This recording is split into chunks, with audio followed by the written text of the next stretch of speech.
How does an entrapment defense work legally? Imagine being accused of a crime you didn't want to commit but were tricked into doing. That's where an entrapment defense can come into play. It's a way to challenge whether the government overstepped its bounds in convincing someone to break the law.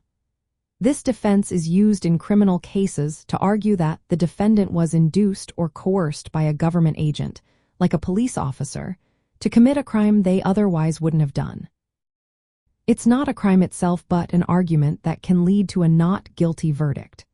The key idea is that the law recognizes it's unfair to punish someone who was essentially forced or tricked into breaking the law by authorities.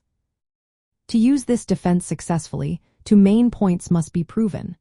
First, the government or its agent must have persuaded, pressured, or tricked the defendant into committing the crime.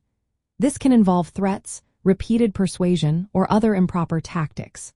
Second, the defendant must show they were not already inclined to commit the crime before the government's involvement.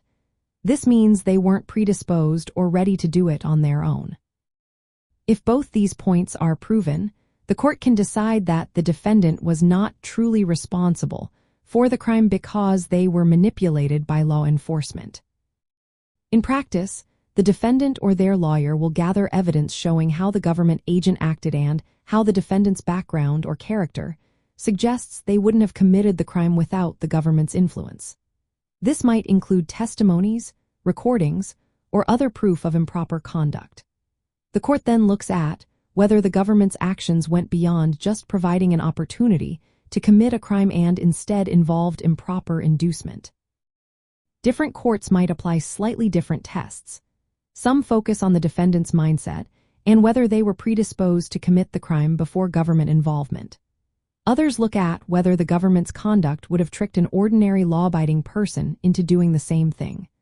Regardless of the test, the goal is to show that the crime was not entirely the defendant's choice but was heavily influenced by government overreach.